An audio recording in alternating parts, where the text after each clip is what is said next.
The broadcast is now starting. All attendees are in listen-only mode.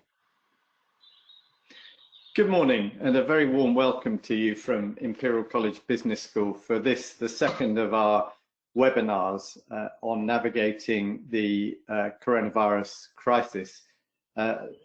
Welcome to those of you who joined us last time when we looked at how we could understand and reperceive and inform ourselves about how to adapt during the crisis.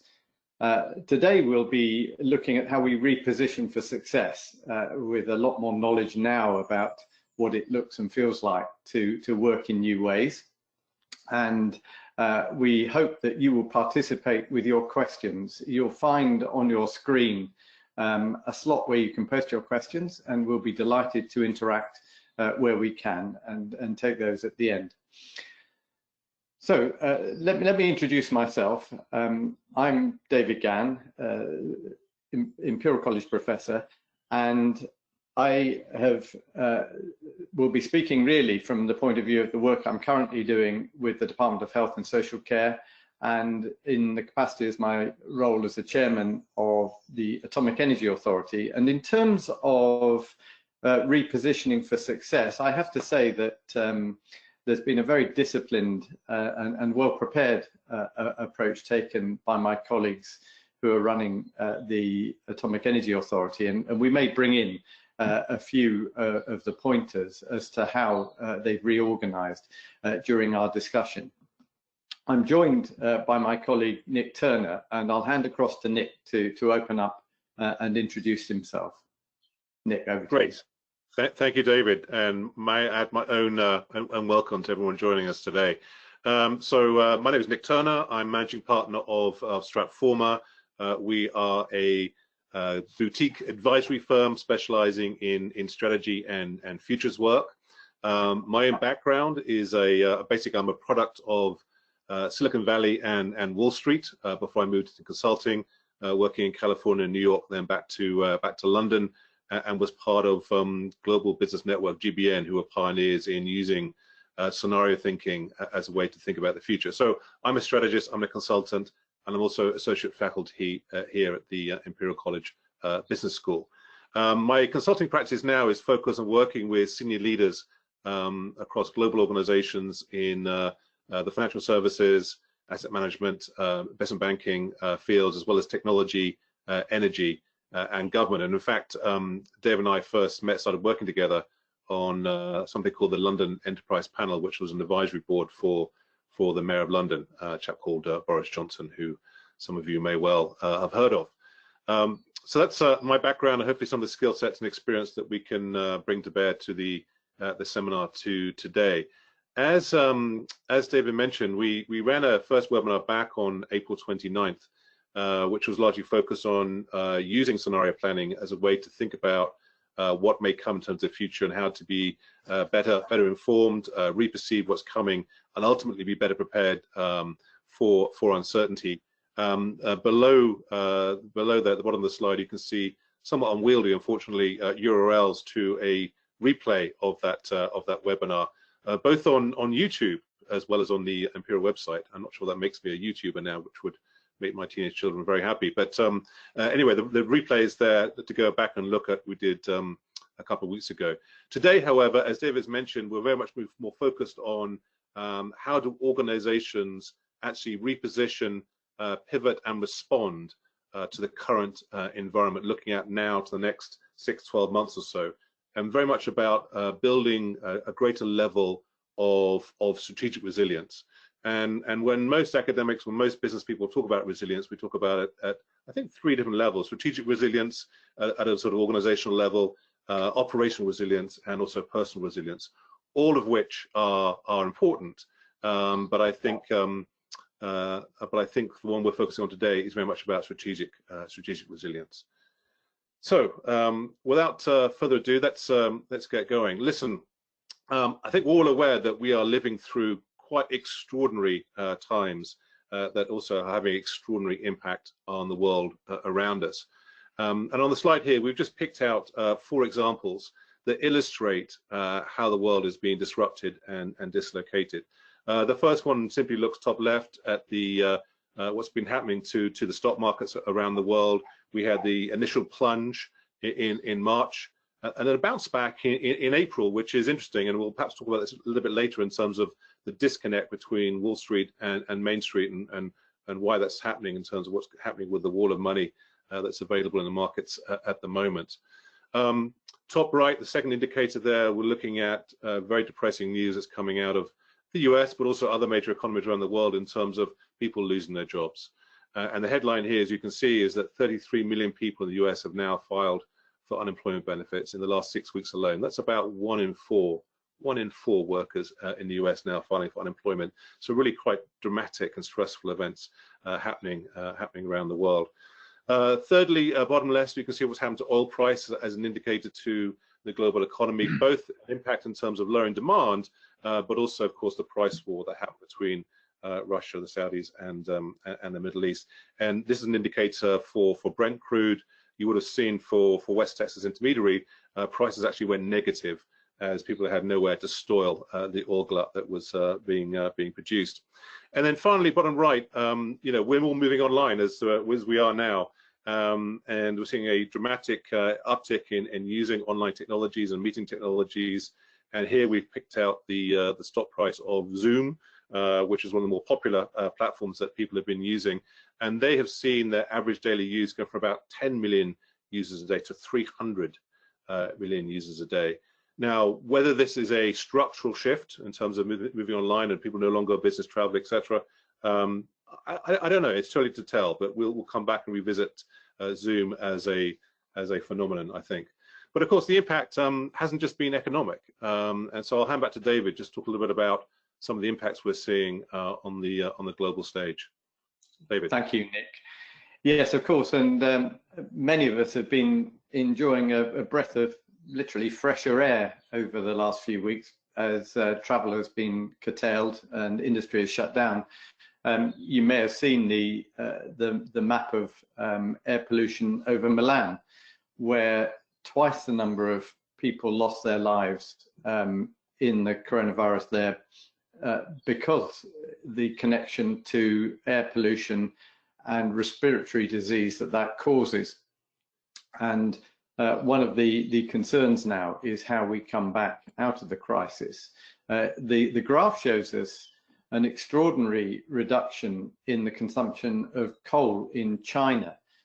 It normally dips through the Chinese New Year, and so far has hardly come back up again as China shut down its industries. I think the very sad news that's breaking at the moment about Storm Amphan, which has blown through Bangladesh and is now causing absolute devastation in Calcutta, a city of 14-15 million people, which was already struggling with coronavirus, really gives a view of the sort of compounding issues that we need to prepare for in future. And if we go on and think about the last webinar, the uncertainties that we were looking at, and Nick, perhaps you'll move the slide for me. We last time gave you 4 scenarios where we looked at what might happen if we took a disciplined approach, were fast and effective in the measures that were taken up across society. We were hoping for a V-shaped recovery, and indeed many of us on the 29th of April thought that would be the case, and it was the official future view. The forecasts from the Bank of England, the IMF, were for a rapid bounce back. I'm sure you heard the news from Rishi Sunak, the Chancellor of the Exchequer in the UK, over the last 24 hours, that this is becoming less and less likely. And the question is, which letter of the alphabet are we going to follow in terms of coming out of this crisis? And as Nick, you mentioned, there seems to be a staggering disconnect at the moment between the financial markets and the state of the real economy, as shown in your charts. And at the same time, let's not forget that if we weren't discussing coronavirus and climate change and the devastation that's causing, we would perhaps be having webinars on the disruption that automation and artificial intelligence is bringing to the workplace and to markets and to our economy. Many of them upsides, but also of concern and uncertainty for people in their employment. And I think what we want to do in this seminar is really discuss through how we can cope and position ourselves for multiple uncertainties, learning from how we've managed to work through the coronavirus. And Nick, let me hand back to you and see who's been surprised and who should have acted in this period. Yeah, thanks, David. As you said, we're here to talk about how organizations respond, and it gives us no pleasure to acknowledge that many industries and organizations have been really severely impacted by the downside, the collapse in economic activity, collapse in demand for products and services. And on screen here, we're just showing a few examples. I'm sure many of you on the call today will either work for these organizations or indeed work in these industries which have been dramatically impacted by the coronavirus crisis. It's worth pointing out that the almost complete collapse in air travel. Although I have to say I live in Putney, so there's some upsides in terms of less disturbance of sleep at night. But more seriously, really dramatic impacts on air travel. BA initially furloughed, I think, about 30,000 staff. They've somewhat controversially announced they're now going to make 12,000 of those redundant. Richard Branson is having to sell, I think, up to $500 million worth of Virgin Galactic stock to try and finance not only Virgin Atlantic, but also other parts of his portfolios. They're pulling out of Gatwick. The infrastructure is also suffering. Tourism more broadly, really unclear as to when that comes back. We've got examples here of Debenhams, UK department store, and Coluccio's, a restaurant chain, both of whom already were struggling prior to the crisis hitting, and are now gone filed for administration in both cases in early March. So some of the early victims of the change in economic circumstances. Bottom left, we've highlighted BP as a bellwether for what's happening in the oil industry with the collapse of the oil price. Although it was reassuring that their CEO Bernard Looney was quoted as saying he's still committed to net zero emissions by 2050, albeit quite a way down the line. So there's still a commitment to their longer term strategic goals despite the current disruption. And bottom right there, we're using the Premier League as an illustration. Of course, we've seen all sporting activities pretty much stop. The Bundesliga has just started again. I know in Germany, big debate as to when sporting activity gets going again. Here in the UK, Premier League are talking about mid-June. Obviously very keen to avoid, I think it's about $762 million in pounds, beg your pardon, in lost broadcast fees if they don't get the matches played. Some really big numbers here involved in organizations who are struggling with the current crisis. But as David alluded to, there were people who were surprised by the downside, but also organizations that were surprised by the upside in terms of a dramatic increase of demand for their products and services, and are not really being prepared. And here again, we've given a couple of examples which illustrate things that become more popular in the lockdown in the UK, both drinking and drinking wine specifically, gardening, and Sutton Seeds being a big seeds provider in the UK. Both of them struggled to deal with the massive increase in demand for their respective product and services. Both, I believe, had website crashes. Certainly Majestic did. David, as a keen gardener, may be more familiar with Sutton Seeds. I think we both like the odd tipple. So I know as a Majestic customer, for a long time their website was down, unable to take orders. Really surprised by the upside in terms of demand for their products. I think off-license sales are up by about 30% in the UK. We talked about Zoom before. One of the reasons we're not using Zoom today is actually they struggled not only with level of demand, but also with security issues, etc. Zoom bombing became a very popular phenomenon over the last couple of months. I know they've rushed to fix some of those issues. Eric Yuan, who was interviewed in the press last week, extremely stressed out, working 24/7 with his team to address some of these issues, security issues, Zoom bombing. A lot of the data was going through China, which caused concerns, etc. So organizations like Imperial College, for example, took Zoom off their approved list. So challenges there. And then bottom right, looking at online food retailing. So I think the proportion of online online purchasing in food has moved from about 7% in the UK to about 10%, but that 10% really is capped by capacity. Ocado really again struggled to fulfill the demand that was imposed on their organization, closed to new customers, and in fact even now getting an Ocado delivery slot is like gold dust. It's really challenging to get there. So net, I think we're seeing a situation where for 20 plus years, organizations have focused on fine-tuning their supply chains and their business models to essentially a just-in-time model. And we're now seeing questions asked in terms of should they be focusing now in terms of just in case rather than just in time. So essentially building more redundancy into the supply chain, of course, incurring the potential additional costs that incurs. So, we're here today to talk about impact on organizations. So I want to, in a moment, open up our first poll to get a sense of how well prepared you think your organization is for the next 12 months. And as we think about the question now up on screen, which is how well positioned is your organization for that next 12 months or so, we should be thinking about,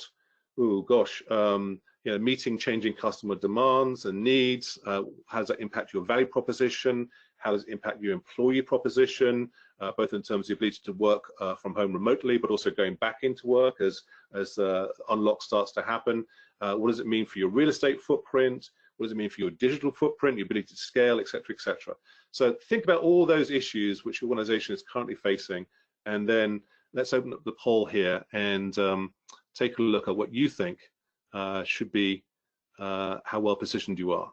So I'll give you a few moments to respond to that. Well positioned, okay, poorly positioned, very poorly positioned, or actually it's just so uncertain we just don't know yet.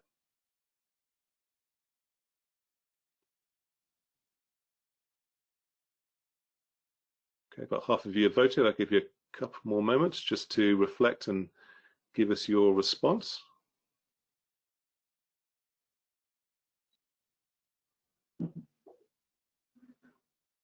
Okay, and let's share that result with you. So very interesting. So almost half believe you're okay, not great, but okay. Some poorly positioned, very few very poorly positioned, which is reassuring to hear, and not surprisingly, a fair proportion of you don't know yet. It's just too uncertain. So great that you think you're okay positioned. Hopefully, by the end of this conversation, we'll have got to a point where you feel you now know what to do in terms of how you move up to be well positioned for the next 12 months or so. And a core part of our theory in terms of what we'll talk about today is essentially the innovation imperative. And we believe that, let me just hide that and bring it back to your slides again. We believe that there's a real imperative here in terms of making sure we continue to invest in R&D, in innovation throughout a recession. And there's a fair bit of academic material and content that shows, based on the last global financial crisis back in 08 and 09, there were a number of organizations who did meaningfully much better in terms of increasing profitability and market share based on investing through the downside, investing through the recession. And we're seeing here data from a Bain report, but there's also a great paper written, I think, by LBS and Ivy Business School, which is called The Dog That Didn't Bark, which compares how organizations reacted and responded during the global financial crisis, and showing there was a meaningful difference between organizations that continued to invest. And essentially, they followed a two-pronged approach. One was, yes, we need to reduce some of our expenses, so OPEX and workforce costs were reduced, but at the same time, they at least maintained or indeed increased investment in innovation, R&D, and also key stakeholder investment and management. So that allowed them to actually significantly increase their market share profitably. A good example of this actually was Samsung, who in 2009, rather than actually decreasing their investment in R&D, actually doubled down and were right in the midst of developing their first Galaxy smartphone, which went on to be a significant winner for them, leading them to having a #1 position in market share in smartphones, and also a broader brand value, and Interbrand do an annual evaluation of global brands, and they went from, I think, number 2021 pre-crisis to around number 6 now. So it's just showing how organizations, if they make that investment, can reap the rewards.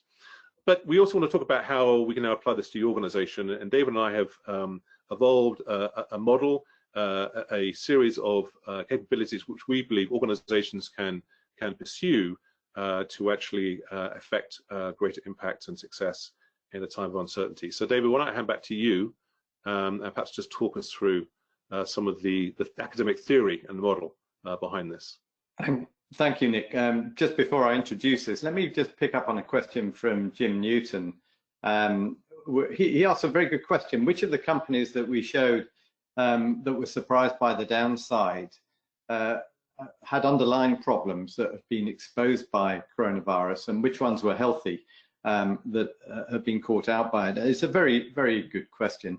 I think a brief answer is that the last 10 years since the financial crisis, I think most people have been managing their businesses, seeing many of the numbers rising in a positive direction. And certainly, if I reflect on your question from the point of view of the venture capital firms I work with, you know, for a 10-year period, you could invest in good firms and you could invest in great firms, and you would still be in a very positive position. Now, the depth of the recession that we're experiencing, the problems of coronavirus are really finding out firms that, particularly that don't have cash and that haven't got the means to adapt. And it's to that point, how do firms understand their capacity to adapt, and how does that build resilience, that we wish to turn to in the next section of our webinar. How do we reposition? Well, it's a multi-dimensional challenge, and there are two parts to the organization that we need to understand.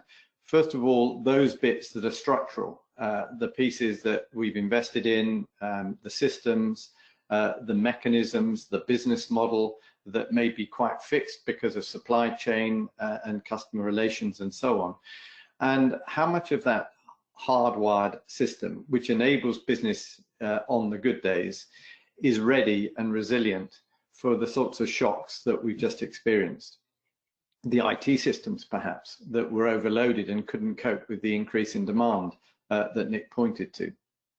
And then the more intangible parts of the business, what we might call the soft-wired parts, the leadership, the style, the culture, the behaviors, the competencies, the motivations of our employees to work together in difficult times.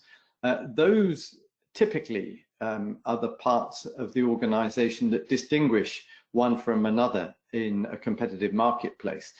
And of course, both of these come together to give us the nature of a business. I think we need to separate those out to understand how resilient a company is. And we need to think about it in terms of 5 capabilities, which I'll introduce. And these really give us the means for strategic resilience. First of all, to what extent can the business anticipate and inform itself? And we spent quite a bit of time looking at that in the last webinar. I think we mentioned that those companies that invest in research and development tend to do better because they have people whose job it is to anticipate the future. They're not surprised so much. How much are we able to synthesize and interpret what we read in the tea leaves, what we capture from intelligence reports? What are the mechanisms for adapting and pivoting? And many of us have been learning from entrepreneurial firms who accept risk in a different way from large incumbents and are able and often need to pivot quickly. How can we engender that capability in a larger business? Once done, what about learning? What are the mechanisms inside the organization to embrace what we've anticipated, how we've interpreted it, and the pivot points? And then, of course, how do we enable this? And this shouldn't be read as a sequence. It should be read as a concurrent set of capabilities that should be identifiable and alive and well. And if I hand back to Nick, I think we'll try and illustrate each one of these segments and capabilities with some real world examples and some companies. So back over to you, Nick. Great, thank you, David. So as David said, what we're going to do now is just take each one of those competencies and break it down a little bit more into some of the behaviors that organizations should be developing, and also give you one or two case studies in terms of organizations we believe do this well. Now, the first one, as David pointed out, was very much about anticipating and informing. This essentially is the foresight function. Those of you who joined us last time, we did talk about that quite a bit, and I'm a big fan of scenario planning and the what if and so what framing to help people think about what might happen and therefore be better prepared. So, I'm a great believer scenario planning is a great tool to do this. An important part of that is making sure we can identify the so-called early warning signals or triggers that may be indicating the world is shifting in a different way. So having that scanning capability in place is really important. The way that some organizations do this is not as through war rooms, but really through playrooms, in terms of having the ability to immerse yourself in different news stories that may break down about customers, about competition, about the broader marketplace, etc., but allow you to emerge yourself in these ideas and trends and start to build a greater understanding of what's going on.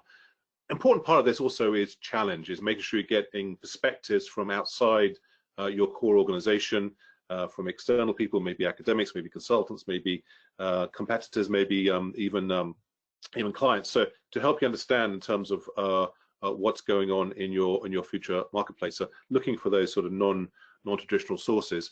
And I think last time also we referred to Ron Heifetz's work around adaptive leadership and adaptive planning, which is about, he has this concept of day-to-day activities like being on this frenetic dance floor, surrounded by lots of activity, very exciting, lots going on, but it's actually harder to see anything more than just what's immediately around you. So the concept of getting away from the dance floor onto the balcony and having the discipline as a leader to take the time to see the bigger picture, take the broader view, to then understand how your market is shifting and moving. A couple of great examples of organizations that do this very well. One, the cloud software company Salesforce. I will admit to having some biases here. So some of my former GBN colleagues, particularly Peter Schwartz and Mirta Kuiper, are leading thought leaders at Salesforce as strategists to help them think and use scenario planning to help anticipate the future, not only within their own organization, but also with key clients too. They do that exceptionally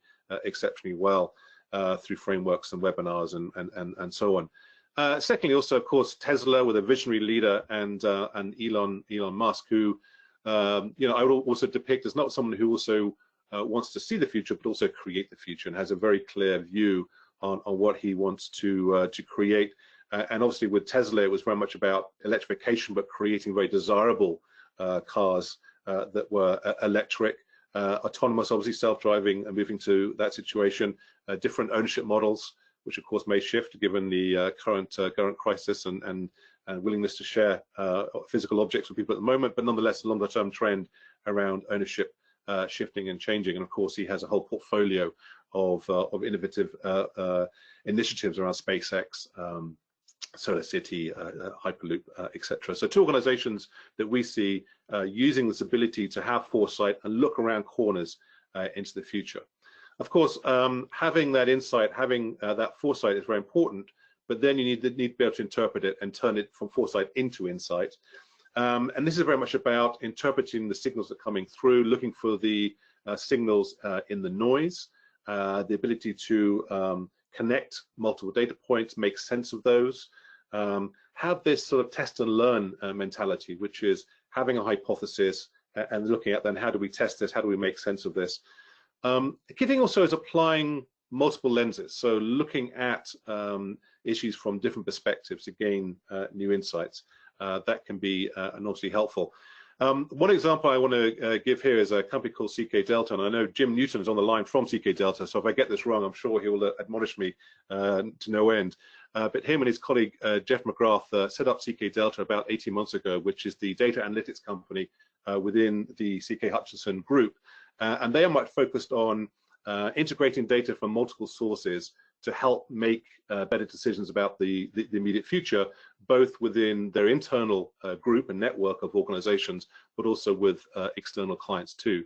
And what Jeff and Jim and the team did, first of all, as the crisis hit, was one, go through a foresight process using a scenario model to think about how this crisis may unfold, for what kind of duration, and the kind of impact it may have. Do we see a kind of new normal emerging, or do we go back to what we had before?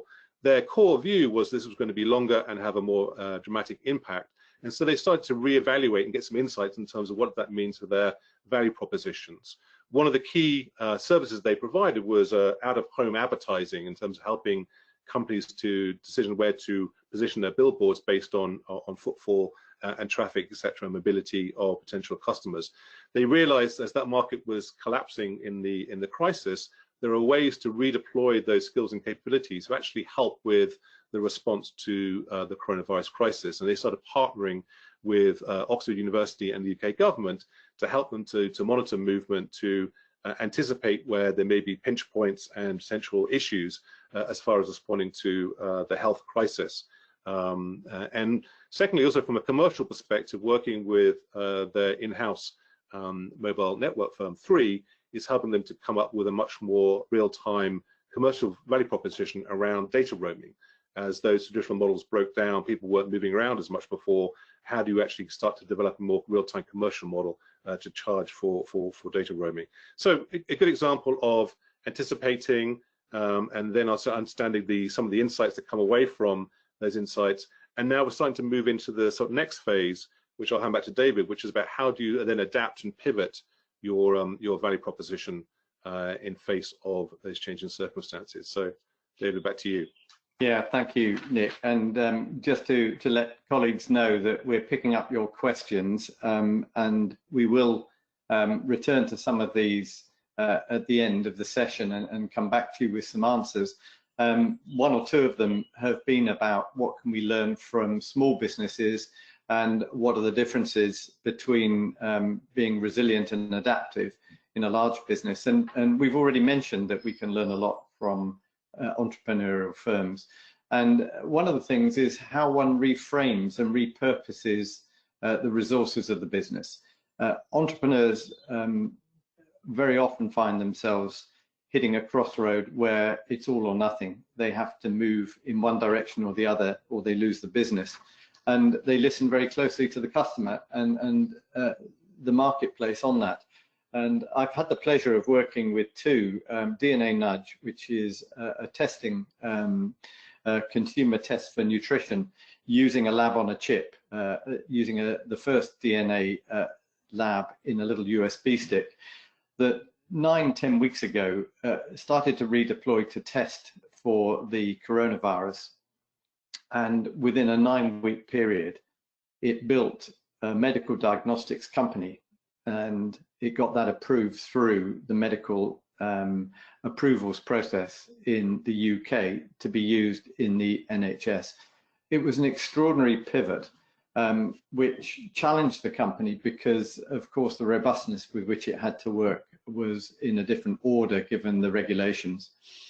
The other company I've been working with is Director Plus, which is a leading graphene producer with established markets and very strong capability in textiles, which had already been tested dermatologically and had been shown to be antibacterial. And the company pivoted in the middle of the lockdown, its factory being in Lombardy in Italy, to look at how it could produce protective clothing and PPE and masks to protect people from the coronavirus, and already has products coming through prototype and in test. We mentioned last time how larger companies have responded, and of course it's not just entrepreneurs who've been able to transition and redeploy their staff, but we do need to have leaders inside these companies that are prepared to ask questions and push and pull resources into new areas. Be bold, break down those silos and reorganize, and having nimble parts to the business really has helped.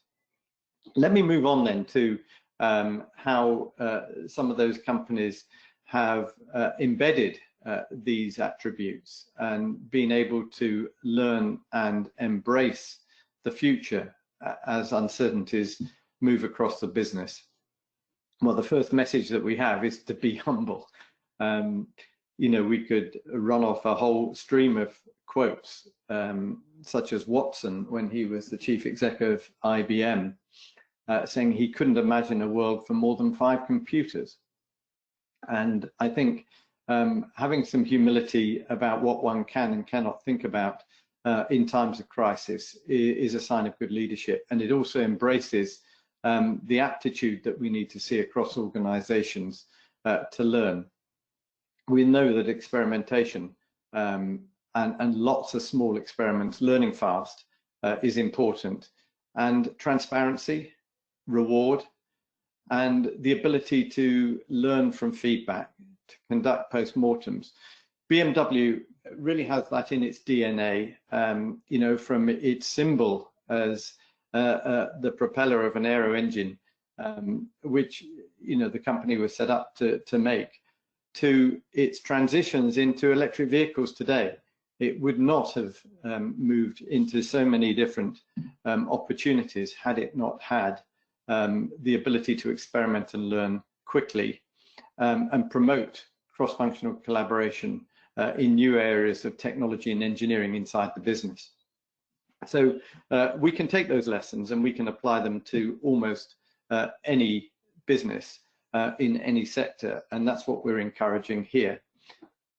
How about, Nick, the enablement and sustenance of these features? Yeah, so clearly, having been through a process of anticipating, insight, pivoting, etc., learning from those experiences, there's a process here where you need to not only make a decision, but also enable an organization to keep making the right decisions and sustain that capability inside an organization.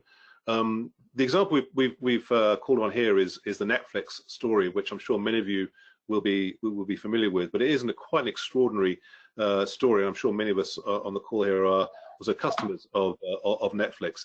But look, Reed Hastings was one of the co-founders, set the firm up in, I think it was 97. Really set up as a DVD mail order rental company. His bugbear as a customer was late fees, so he promised no late fees, keep the DVD as long as you wanted. So that was the first way to try and think about how to innovate in the marketplace. He then famously, when thinking about how to expand the business and take it more mainstream, went to Blockbuster. I think it was 2000. In fact, I think went three meetings at Blockbuster, who were the big, £1,000-pound gorilla in the industry at the time, suggesting that they buy them for $50 million. And he got laughed out the building three times on all 3 occasions. And so that was a $50 million investment. Last time I checked, Netflix's market cap was just coming up to $200 billion. So a major missed opportunity there. But anyway, having not secured that investment, they went on to think about how to finance their expansion. They did an IPO, I think it was in 2002, 2003, gave the financing to start expanding the business. They, of course, became leaders in streaming and video streaming. The competition started to catch up, so they constantly need to refresh that innovation and their value proposition. And they realized that content was king and need to get into content creation, content generation. And very famously launched the excellent, in my view, House of Cards program, which really transformed the nature of their business model. And they're spending hundreds of millions of dollars now on content creation to stay ahead of the curve.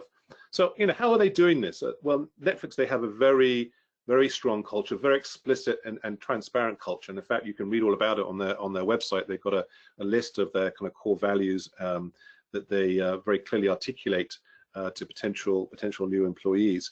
But the number one thing that they talk about in terms of valuing inside the organization is actually making sure people have independent decision-making capability throughout the employee base. So independent decision-making, they are very good about delegating power and authority with across the organization, being very transparent in terms of open in their communication, very candid in their feedback, and avoiding excess bureaucracy and rules in the system to allow them to be highly entrepreneurial. So an organization phenomenally successful, $200 billion market cap, Their subscriber base, as you would imagine, through the last crisis, has gone through the roof as we're all stuck at home, looking to be entertained. So as a reminder of the framework we have here, we have these 5 key capabilities, 5 key core competencies, and as David mentioned at the outset, this isn't a linear progression. This is something that needs to be developed across the whole organization on a continuing basis, and a reinforcing loop to create a more strategic, resilient organization in face of the current set of circumstances we have. Now, we recognize that organizations on this call will probably feel themselves to have strengths and weaknesses across this framework. So we thought it might be interesting just to ask you in a poll, where do you see the organization needing most development at the moment? So 1, the foresight, the anticipation, informed, seeing around corners. 2, the insight in terms of the synthesis, interpreting of that information. 3, then the ability to adapt and pivot and change your value proposition. 4, learning, embracing, and then 5, embedding and enabling, sustaining these capabilities across organization. Obviously, then looping back to 1 again. So let me bring up the second poll here and get your views on this, please. So take a few moments. Where do you think your organization needs most development across these 5 capabilities?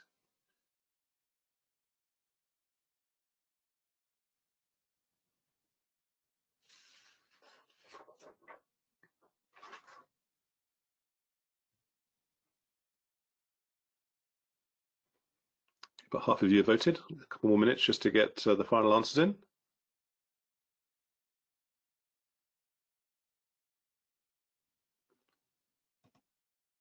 Okay, let's take a look at the answers. Interesting. So the vast, so about 40% of you almost feel that adapt and pivot is one of the hardest things to do, and it's where you need greatest help across the organization. David, any reflections? I think the mechanisms for doing that, I mean, we should perhaps think about the hardwired and softwired parts of the organization. Adapting and pivoting requires permission. You know, there'll be a link to leadership there, and the culture of the organization, the tolerance for it, enabling and sustaining, I think also. So perhaps, you know, we could David, reflect we on can this. hear you, we can't see you. I'm sorry. There we are. Perhaps we could reflect on this in terms of the style of the organization, its leadership, its culture, its behaviors. Some encourage learning more than others. And one of the questions and comments from Siva in India is, you know, what experience do we have? What messages do we have for organizations that are more hierarchical, more top down in terms of resilience? Well, the leadership team of those organizations, I hope, still listen and connect to everyone in the organization, because it's often from within the organization that one hears good news and bad news first, and read the tea leaves from within. It can be more challenging in a hierarchical organization, of course. Should we move on then, Nick, to Sure. To the last couple of points, and just think about the future. In your opener, you looked at existing winners and losers in the last 8-10 weeks. What does the future hold? What do people think might happen? Well, there are 5 indicators from Nick and myself here. What about the future of cash? Last time I went to a cash machine was pre-lockdown in the UK, and I still have the cash in my wallet. I think, Nick, you haven't been to a cash machine for a couple of years now, so perhaps it's already died for you. I don't think there's much joy in carrying cash after this. We sometimes talk about dirty money, and literally it can carry the coronavirus on it. We've got a picture here of the US flag and the map of the United States. Its preeminence as a global leader, some of us think, has been damaged, and in fact, the global economy, as we know, is collapsing in, and we're seeing the rise of national interest, and it's probably going to be a loser. Carnival, for those of you who don't know, is the world's largest cruise operator, and I think it's had to mothball all of its cruise ships now. WeWork, that wonderful idea of co-working space where we could rub shoulders over a coffee with people in other environments.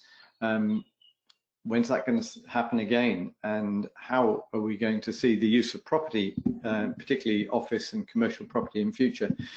And then I think somewhat sadly a flag of the EU and the loss again of regional leadership. There's been almost a deafening silence in terms of united effort through the coronavirus from the EU, and there's trouble ahead as Brexit takes shape. Indeed, one of the questions to us from another colleague, Estratia, was that what are the challenges do we foresee dealing with COVID-19 with the upcoming Brexit taking shape? Well, perhaps the first answer is that Brexit has been something we've known about now for nearly 4 years, and quite a few of the implications I think have been priced in and organizations are prepared for. It doesn't mean it's going to necessarily be easy, but I think that actually softens the outcome as it takes shape. The extraordinary thing about coronavirus, and it plays to another point that a colleague has raised on the questions, is the surprising speed and enormity of the shock that it's sent through most organizations. And that in spite of the warnings that we portrayed in webinar 1, when we showed a number of examples of world leaders and scientific leaders who proffered advice that a global pandemic could take shape. Now the question there is, if you're doing scenario planning, how do you get people to really believe that a bad case scenario could take place? And I expect most people know of these behavioral psychology biases. There's almost a bias for everything. Well, there's a bias for not listening when you're told something bad might happen and you carry on as normal. It's the normalcy bias. The challenge for scenario planners is to get their message across in a believable way when bad news is needed. So, you know, there's an indication from us there of some future losers. What about the future winners? And if we move to the next slide, well, I think it's obvious that digital has been doing rather well and helping us interact, including on this webinar, and organizations like Netflix, Amazon in its delivery and digital fulfillment of logistics. And those of you who don't know the exercise regimes that Peloton has been selling and the services that go on the back of their beautiful machines, people have been doing a lot more from home.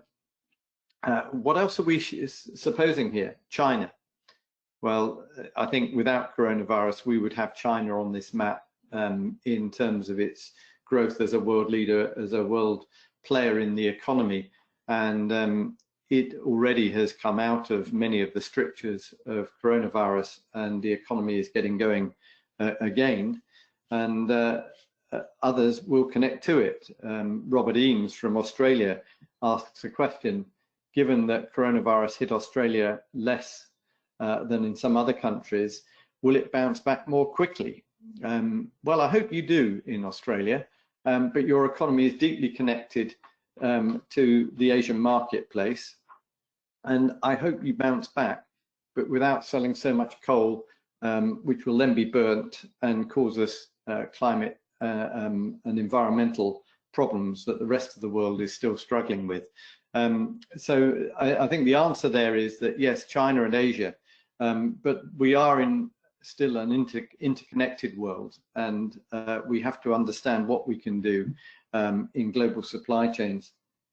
And the other few that we have on here, High speed 2, for those of you in the UK, well, what do we think will happen to travel, particularly within countries? And I suppose that the airlines have really suffered because it's so difficult to think how we can move safely through airports, and that will come back, but with new regimes. The ability to hop on and off a train and move swiftly between cities, and the sort of regimes that one can imagine to provide personal safety may be a lot easier. And let's hope that we do provide renewable sourced electricity to power these trains, and we will have new transport infrastructure connecting us. Finally, I think in terms of future winners, the pharmaceutical, the vaccine manufacturers, AstraZeneca in the UK tying up with Oxford, investing hugely, getting government investment, and science itself. And I wish I'd put Imperial College and Oxford on this map, without which in the UK and in other countries, and of course other eminent universities, Johns Hopkins University providing us with the rich data to show what is happening with this virus, without which we wouldn't be well informed in our policy making. And perhaps one last reflection on this is, trying to understand financial markets. Of course, something like a third of the companies quoted may be seen to be winners in future. So this dislocation between the real economy and the financial markets is somewhat difficult to tease apart. And I'm a glass half full person, and I'm hoping that we see things moving very fast with these future winners in a useful way. Okay, I think it's time to take a few more questions, and I think, Nick, I'll ask you to help me with that. Sure. Mario asked us a question which really comes back to how we listen to signals, detecting weak signals in our organizations. And of course, a lot of this happens through social media these days. And some of our companies employ experts to extract scrapings from Twitter feeds and Facebook and other social media. And how should we deploy? Nick, do you have any views on how we listen to the weak signals that might be very important in helping us understand what might disrupt us next? Yeah, sure. So I think there are multiple ways that organizations can get much better at horizon scanning and anticipating what's coming. A lot of it, as you implied, is now helped by technology in terms of be able to scrape traditional news sources, but also social media, etc., through filters, etc.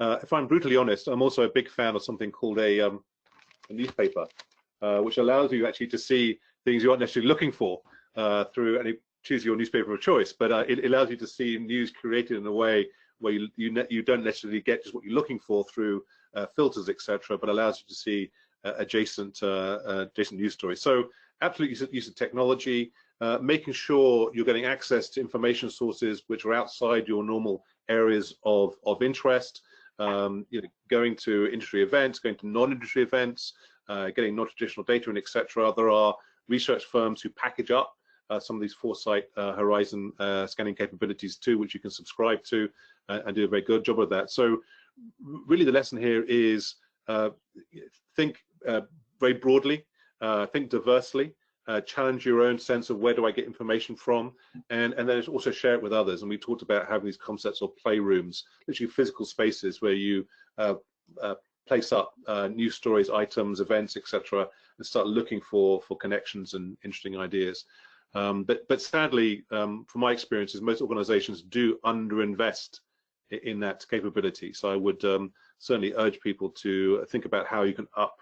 It isn't a huge amount of money. It is about time, resource, and attention, and also making sure you can use that information and turn the foresight into insight and obviously into action. And that helps you to get the additional resource required. Nick, can I ask you to think about another question, because it relates to the scenario planning and to the ways in which we communicate the rather more pessimistic or troublesome scenarios and get people to really absorb the impact of that. And just to say, I mean, on some of the boards I sit, I'm still finding colleagues who, to my mind, haven't quite absorbed or embraced the changes that are afoot. I mean, there's still language about when we get back to normal, when we can turn everything back on again, with some sort of assumption that this may well clear away and there will be nothing left to worry about in terms of coronavirus. That may, and I hope it would be the case, but if we listen to science, there is a prospect that the virus may return and spike again, the W shape, or even worse.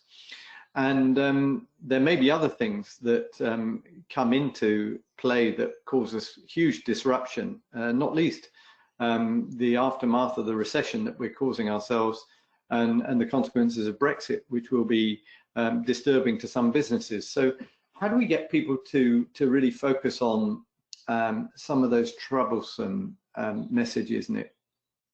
Yeah, look, it's a great question. I think Fred also asked a question early on in terms of one of the blockers he's had to scenario planning is that people say that's never going to happen, not in my lifetime, right? So it's the rejection of you know, something that challenges your sense of your official future, right? The set of assumptions you have about how the future works, and also rejecting essentially bad news. So look, I think there are two very practical ways around this. One is just to look at very meaningful case studies of where organizations were caught out by not anticipating radical shifts in the environment. And one that comes to top of mind is Kodak, which is the case study that keeps on giving and giving in terms of the transition to a digital world, which they sadly missed, having actually invented the digital camera, ironically enough. So there are meaningful case studies we can show organizations who didn't have the ability to embrace different perspectives on the world, really ultimately almost went out of business, or certainly were negatively impacted. And the second, which is very powerful, is to actually get those leaders involved in creating those different futures, so they viscerally understand the logic and the plausibility behind them. And what I have found when you're running a scenario workshop, for example, and you put people into a small group to focus on a scenario which fundamentally challenges their beliefs about how the way the world works, is after about half an hour or so of discussing this in a small group in terms of the logic and the events and what might take us over the next 4, 5, 10 years, whatever, to this scenario logic, people start going, actually, you know what, David, this could happen. I can see how this could really unfold. And after about 2 hours or so, they're really into it. They're saying, oh my God, forget the other one. This is the one, right? So there's something about living and creating that future that somehow informs the intuition, and you have a visceral response to understanding how the world may shift in a fundamentally different direction. Nick, thank you for that. I'm seeing a question here which I think I ought to try and answer from Avanti Gupta, which is what do we think the future of universities and PhD research labs is? And I will answer that from a couple of perspectives, from my role at Imperial College and also as chairman of the Atomic Energy Authority, which is the world's leading fusion science research capability. And the first answer is that I think the coronavirus has really sent a shockwave, an existential crisis wave through the whole of the higher education business worldwide. And I keep picking up news from Australia. I was picking up some news from the Johns Hopkins University and its pension scheme in trouble, and the projections of the numbers of foreign students that might or might not be coming in and out of new courses in the next academic year is extremely troubling. And of course, a university experience, if we're talking about teaching and being a student, is one which is deeply about the socializing of knowledge and growing up together. And that is difficult if we have to observe some sort of distancing to protect each other from the virus. And there's a lot of uncertainty. I should say, though, that there's also huge resilience. My university, Imperial College, moved within just a few weeks to put all its courses online. We've been planning that. We've been putting courses online incrementally for many months and several years, and we had the technology to do so. And so we pivoted very quickly. You will have read that Cambridge has now announced it's going online until the end of the summer semester in 2021. And so Universities are adapting. I think the research labs are a very important question, because without which we will not find solutions to these terrible problems, such as pandemics, environmental change, and so on. And we do need to protect our researchers working together. Having said that, there's an enormous amount that people can do with careful work planning and interact using virtual means such as this. And we're already seeing a lot of uptake. My glass is half full on that one. I think universities will come back round, having had a shock, and will do even better and provide the skills and talent and ideas that we need, and also the seeds for growth of new businesses in AI, quantum, and so on. So I'm very hopeful on that part. Have we got David, time, Nick? Very much time, David. Yeah. Well, maybe actually on that point then, Nick, I should perhaps close out. I hadn't realized that we'd been going on to such an extent here. Let me just thank people for attending, and to say that you will receive copies of the presentation and a link to the webinar for future reference. And also to just to flag the upcoming webinar on the evolution of capitalism. Somewhere in between Nick and my script is a big question about what sort of economy are we transitioning into, and this had been bubbling along for many of us for a while. You know, are we thinking about stakeholder capitalism?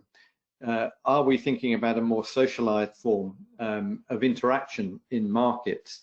And Adam Kingle will be addressing those questions in his webinar on the 17th of June. And we hope that you will all join Imperial College Business School and participate in that webinar. So thank you for being with us. Thank you for your questions. I apologize for those of you who we didn't get to. We've got such a stream of questions coming in, it wouldn't be possible in the time. And thank you, Nick. It's, as always, great to work with you. Thank you, Chloe, and the team in the business school for organizing the webinar, and we'll see you soon. Thanks. Thanks very much. Bye-bye.